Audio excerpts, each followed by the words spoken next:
পুরাণে আরো বলছে যে সেই লোক তার বাহিনী নিয়ে শয়তানের বিরুদ্ধে যুদ্ধ করবে। আমরা জানি আমাদের প্রিয় নবীজি এই কাজটা করেছিলেন। এই ভবিষ্যৎবাণী একেবারে স্পষ্ট করেই বলছে মুহাম্মদ সাল্লাল্লাহু আলাইহি ওয়াসাল্লামের কথা। কিছু মানুষ বলতে পারে এখানে যে ভোজ রাজার কথা বলা আছে তিনি ছিলেন 11 শতাব্দীতে, মুহাম্মদ সাল্লাল্লাহু আলাইহি ওয়াসাল্লামের জন্মেরও 500 বছর পরে, আর এই ভোজ রাজা ছিলেন রাজা শিলাবাহন এর 10ম বংশধর। এই মানুষগুলো এটা বুঝতে পারে না যে মিশরের সম্রাটদের পদবীর মতো তারা রাজাদের টাইটেল দিত ফারাও।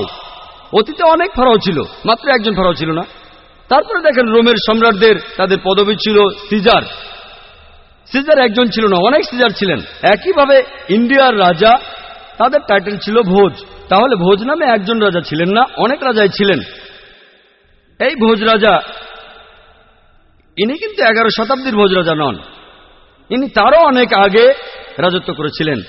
এরপর ভবিষ্য পুরাণে বলা হয়েছে 3য় পর্ব 3য় খণ্ড 3য় অধ্যায়ের 10 থেকে 27 অনুচ্ছেদে আছে, ম্লেচ্ছদের বসবাসের স্থান নষ্ট হয়ে গেছে। এখানে যে শত্রুরা আগে রাজত্ব করত এখন সেখানে এসেছে আরো শক্তিশালী শত্রু।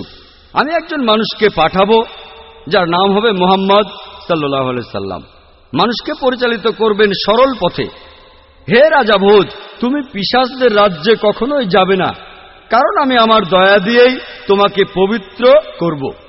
তারপর দেবতুল্য একজন মানুষ ভোজ রাজার কাছে আসলো, তারপর বলল যে আর্য ধর্ম এই পৃথিবীতে প্রতিষ্ঠিত হবে।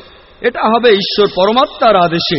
আমার অনুসারীদের খাতনা দেওয়া থাকবে, তাদের মাথার পেছনে কোনো টিকি থাকবে না, তারা মুখে দাড়ি রাখবে, তারা একটা বিপ্লব করবে, তারা প্রার্থনার জন্য আহ্বান করবে, তারা সব হালাল খাবার খাবে, তারা বিভিন্ন পশুর মাংস খাবে, তবে এই লোকগুলো শূকরের মাংস খাবে না।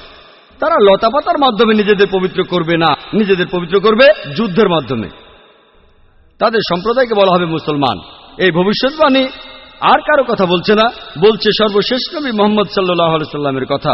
বলা আছে আমার অনুসারী তারাই হবে যে লোকদের খতনা দেওয়া থাকবে। আমরা জানি মুসলিমরা খতনা করে, তাদের মাথার পেছনে টিকি থাকবে না, অনেকে এটাকে বলে সিন্ডি, তাদের মুখে দাড়ি থাকবে, তারা একটা বিপ্লব করবে, তারা প্রার্থনার জন্য আহ্বান করবে। আজানের কথা বলা হচ্ছে, মুসলিমরা আজান দেয়। তারা সব হালাল খাবার খাবে, বিভিন্ন প্রাণীর মাংস খাবে, তবে তারা শূকরের মাংস খাবে না। আল্লাহ পবিত্র কোরআনে সব মিলিয়ে 4 জায়গায় বলেছেন। সূরা বাকারার 173 নম্বর আয়াতে উল্লেখ আছে, সূরা মাইদার 3 নম্বর আয়াতে উল্লেখ আছে, সূরা আনামের 145 নম্বর আয়াতে উল্লেখ আছে এবং সূরা নাহালের 115 নম্বর আয়াতে উল্লেখ করা আছে, হুররিমাত আলাইকুম মাইতাতু ওয়াদ-দামু ওয়া লাহমুল খিনজির ওয়া মা উহিল্লা লিগাইরিল্লাহ বিহি। তোমাদের জন্য হারাম করা হয়েছে মৃত জন্তু, রক্ত, শূকরের মাংস খাওয়া এবং যে পশু জবাইকালে আল্লাহ ব্যতীত অন্য কারো নাম নেওয়া হয়েছে। যেহেতু পবিত্রকরণে বেশ কয়েকবার এই কথা বলা হয়েছে যে শূকরের মাংস খাওয়া হারাম, মুসলিমরা আমরা শূকর খাই না। ভবিষ্যৎবাণীটা আরো বলছে যে তারা লতাপাতার মাধ্যমে পবিত্র হবে না, তারা পবিত্র হবে যুদ্ধের মাধ্যমে, আর তাদেরকে ডাকা হবে মুসলমান বলে। এই ভবিষ্যৎবাণীটা পরিষ্কারভাবে বলছে সর্বশেষ এবং চূড়ান্ত নবী মুহাম্মদ সাল্লাল্লাহু আলাইহি সাল্লাম সম্পর্কে। এরপর ভবিষ্য পুরাণে আরো উল্লেখ করা আছে 3য় পর্ব 1ম খণ্ড 3য় অধ্যায়ের 21 থেকে 23 অনুচ্ছেদে বলা হয়েছে যে 7টা পবিত্র শহর কাশীতে, সেগুলো ভরে গেছে দুর্নীতিতে আর রাক্ষসে। সেই সময়ে ম্লেচ্ছদের দেশে ম্লেচ্ছ ধর্মের অনুসারী যারা আছে তারা ভালো মানুষ, তাদের মধ্যে সব ভালো গুণই আছে। আর এই দেশে দেখো সব ধরনের পাপই বিদ্যমান আছে। হে ঋষি, তোমার প্রভুর নামকে সমুন্নত রেখো। এখানে আসলে বলা হচ্ছে মুহাম্মদ সাল্লাল্লাহু আলাইহি সাল্লামের কথা, তার অনুসারীদের কথা। মুহাম্মদ সাল্লাল্লাহু আলাইহি সাল্লামের কথা বেদেও ভবিষ্যৎবাণী করা হয়েছে। অথর্ব বেদে বলা হয়েছে 20 নম্বর গ্রন্থে 127 নম্বর অনুচ্ছেদের 1 থেকে 14 নম্বর মন্ত্র, এটাকে বলা হয় কুন্টাক সুক্তাস। কুন্টাক অর্থ পেটের ভিতর লুকানো গ্রন্থি। তার মানে এই মন্ত্রগুলোর যে অর্থ সেটা লুকানো আছে, আপনারা পরে এগুলো সম্পর্কে জানতে পারবেন। কুন্টাকের আরো একটা অর্থ দুর্দশা থেকে মুক্ত, আরেকটা অর্থ শান্তি, আর ইসলামেরও একই অর্থ। এর আরেকটা অর্থ হলো পৃথিবীর কেন্দ্র। আমরা জানি যে মক্কা শহরটা পৃথিবীর কেন্দ্র। আল্লাহ পবিত্র কোরআনে বলেছেন, সূরা ইমরানের 96 নম্বর আয়াতে উল্লেখ করা হয়েছে, মানুষ জাতির জন্য প্রথম ঘর বানানো হয়েছিল বাক্কায়। এটা মক্কার আরেকটা নাম। আমি এখানে 14টা মন্ত্রের সবগুলো বলার সময় পাব না। এখন আপনাদের সামনে সংক্ষেপে 4টা মন্ত্র বলবো।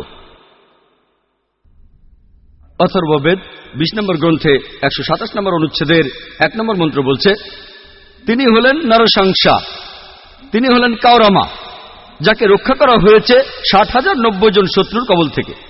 2 নম্বর মন্ত্র বলছে, তিনি একজন উটে চড়া ঋষি। 3 নম্বর মন্ত্র বলছে, তিনি হলেন মামা ঋষি। 4 নম্বর মন্ত্র বলছে, তিনি হলেন বৈষ্ণবী রেব। 1 নম্বর মন্ত্র বলছে, তিনি হলেন নরশংসা। নর সংস্কৃত শব্দটার অর্থ একজন মানুষ, একজন ব্যক্তি। সংসা মানে প্রশংসা, প্রশংসনীয়, যে মানুষটা প্রশংসনীয়। আর আরবি শব্দ মোহাম্মদের অর্থ ঠিক সেটাই, প্রশংসনীয়। এটাই ছিল সর্বশেষ ও চূড়ান্ত নবী রাসূলুল্লাহ সাল্লাল্লাহু আলাইহি ওয়াসাল্লামের নাম। এরপরে বলা হয়েছে তিনি হলেন কাওরামা। কাওরামা শব্দটার আরেকটা অর্থ হল শান্তির রাজপুত্র। আর আমাদের নবীজি সাল্লাল্লাহু আলাইহি সাল্লাম শান্তির রাজপুত্রই ছিলেন। এর আরেকটা অর্থ হল অভিবাসী। আমরা জানি নবীজি সাল্লাল্লাহু আলাইহি সাল্লাম মক্কা থেকে মদিনায় হিজরত করেছিলেন, তিনি অভিবাসী ছিলেন। এরপরে বলা হয়েছে তাকে রক্ষা করা হয়েছে 60,090 জন শত্রুর কবল থেকে। আমরা জানি সে সময় মক্কায় যেসব লোক নবীজি সাল্লাল্লাহু আলাইহি সাল্লামের বিরুদ্ধে ছিলেন তাদের সংখ্যা ছিল প্রায় 60,000। 2 নম্বর মন্ত্র বলছে, তিনি হবেন একজন উটে চড়া ঋষি। কোন ইন্ডিয়ান ঋষি অথবা ব্রাহ্মণ কখনোই উটের পিঠে চড়বেন না, কারণ উটে চড়া ব্রাহ্মণদের জন্য নিষিদ্ধ। মনুস্মৃতিতে উল্লেখ করা হয়েছে 11 নম্বর অধ্যায়ের 202 নম্বর অনুচ্ছেদে যে একজন ব্রাহ্মণ কোন উট বা গাধার পিঠে চড়তে পারবেন না।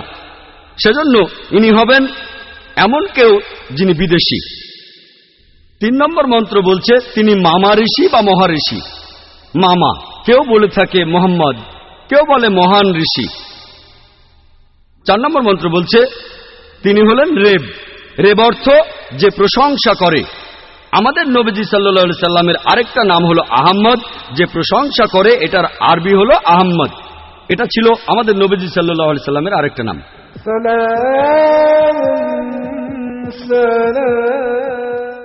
অথর্ববেদে মুহাম্মদ সাল্লাল্লাহু আলাইহি সাল্লাম সম্পর্কে আরো ভবিষ্যৎবাণী আছে। 20 নম্বর গ্রন্থে 21 নম্বর অনুচ্ছেদের 6 নম্বর মন্ত্র বলা হয়েছে, এখানে আহজাবের যুদ্ধের কথা বলা হয়েছে। আহজাবের যুদ্ধ এখানে বলা হয়েছে যে এই ঋষিকে রক্ষা করা হবে 10,000 শত্রুর কবল থেকে, আর তিনি এই যুদ্ধে বিজয়ী হবেন লড়াই না করেই। তিনি একজন কারু। এখন সংস্কৃত শব্দ কারু অর্থাৎ যে ব্যক্তি প্রশংসা করে। আরবি করলে যেটা হবে আহম্মদ, যেটা আমাদের নবীজির আরেকটা নাম। বলা হয়েছে তিনি লড়াই না করেই এই যুদ্ধে জিতবেন, অর্থাৎ আহজাবের যুদ্ধের কথা, যেখানে লড়াই না করেই মুসলিমরা জিতেছিল। আমরা জানি যে সেই যুদ্ধে শত্রুপক্ষের লোকজন ছিল প্রায় 10,000। এরপর আরো আছে অথর্ববেদে 20 নম্বর গ্রন্থ 21 নম্বর অনুচ্ছেদের 7 নম্বর মন্ত্র, যে মহান ঈশ্বর ক্ষমতাচ্যুত করবেন 20 জন রাজাকে, আর তিনি রক্ষা করবেন আবান্দুকে 60,090 জন শত্রুর কবল থেকে। সংস্কৃত শব্দ আবান্দু অর্থ হল এতিম। এই আবান্দু শব্দটার আরেকটা অর্থ হচ্ছে প্রশংসনীয়। আমাদের নবীজি সাল্লাল্লাহু আলাইহি সাল্লামের নাম মুহাম্মদ, এটার অর্থ হচ্ছে প্রশংসনীয়। তাহলে আবান্দু শব্দটার আরবি করলে হবে মুহাম্মদ সাল্লাল্লাহু আলাইহি সাল্লাম। বলা হয়েছে ঈশ্বর ক্ষমতাচ্যুত করবেন 20 জন রাজাকে। আর আমরা জানি যে তখনকার দিনে আনুমানিকভাবে মক্কাতে 20টা আলাদা গোত্র ছিল। মুহাম্মদ সাল্লাল্লাহু আলাইহি সাল্লাম সবাইকে জিতে নিয়েছিলেন। আর সে সময় যারা নবীজি সাল্লাল্লাহু আলাইহি সাল্লামের সাথে বিরোধিতা করেছিল তাদের সংখ্যা ছিল প্রায় 60,000। এই একই ভবিষ্যৎবাণীটা ঋগ্বেদেও করা হয়েছে 1 নম্বর গ্রন্থ 53 নম্বর অনুচ্ছেদের 9 নম্বর মন্ত্রে। তবে এখানে তাকে বলা হয়েছে যে সুশ্রামা। সুশ্রামা শব্দটার অর্থ যে ব্যক্তি প্রশংসনীয়, যেটা আমাদের নবীজির নামের অর্থ। নবীজির কথা ভবিষ্যৎবাণী করছে অগ্নি 64 নম্বর মন্ত্র। এখানে বলা হয়েছে যে এই ঋষি তিনি তার মায়ের দুধ পান করবেন না, তিনি মায়ের বুকের দুধ পান করবেন না। আমরা জানি যে নবীজি সাল্লাল্লাহু আলাইহি সাল্লাম তিনি মায়ের দুধ পান করেননি। আর বিবি হালিমা রাদিয়াল্লাহু আনহা তিনি ছিলেন নবীজি সাল্লাল্লাহু আলাইহি সাল্লামের দাইমা। এছাড়াও নবীজি সাল্লাল্লাহু আলাইহি সাল্লামকে বলা হয়েছে আহমদ, যিনি প্রশংসা করেন। অনেক জায়গায় আছে। উত্তর চিকে আছে মন্ত্র নম্বর 1500। এরপর ইন্দ্র 2 নম্বর অধ্যায়ের 152 নম্বর মন্ত্রে, যজুর্বেদের 31 নম্বর অধ্যায়ের 18 নম্বর অনুচ্ছেদে, ঋগ্বেদে 8 নম্বর গ্রন্থ 6 নম্বর অনুচ্ছেদের 10 নম্বর মন্ত্রে, অথর্ববেদে 8 নম্বর গ্রন্থ 5 নম্বর অনুচ্ছেদের 16 নম্বর মন্ত্রে, অথর্ববেদে 20 নম্বর গ্রন্থ 126 নম্বর অনুচ্ছেদের 14 নম্বর মন্ত্রে আছে। নবীজি মুহাম্মদ সাল্লাল্লাহু আলাইহি সাল্লামকে আহমেদ বলে ডাকার পাশাপাশি অনেক জায়গায় তাকে আরেকটা নামে ডাকা হয়েছে, সেটা নরসংসা। আমি একথা আগেও বলেছি, নরসংসা শব্দটার প্রথম অংশ নর, যার অর্থ একজন মানুষ বা ব্যক্তি, আর সংসা এটার মূল শব্দ হল প্রশংসা, যার অর্থ হচ্ছে যে মানুষটা প্রশংসনীয়। তাহলে নবীজি মুহাম্মদ সাল্লাল্লাহু আলাইহি সাল্লামকে নরসংসা অর্থাৎ মোহাম্মদ বলে হিন্দু বিভিন্ন ধর্মগ্রন্থের অনেক জায়গায় উল্লেখ করা হয়েছে।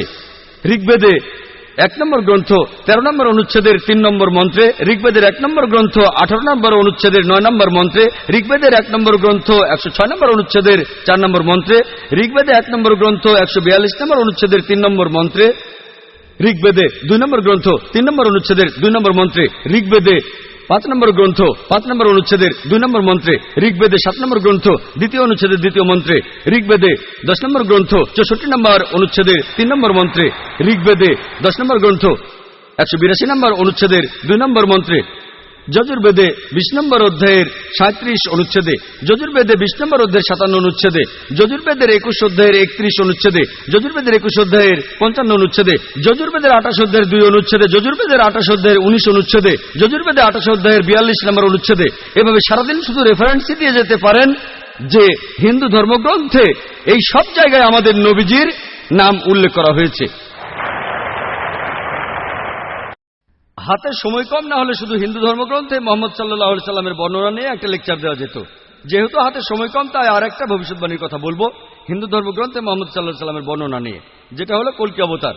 এটার উল্লেখ আছে ভগবত পুরাণায় 12 নম্বর খণ্ড 2য় অধ্যায়ের 18 থেকে 20 নম্বর অনুচ্ছেদে বলা হয়েছে যে বিষ্ণু ইয়াস নামে একজনের ঘরে, যে মহৎ হৃদয়ের ব্রাহ্মণ, যে শাম্বালা নামের একটা গ্রামের প্রধান, তার ঘরে জন্মাবে কল্কি।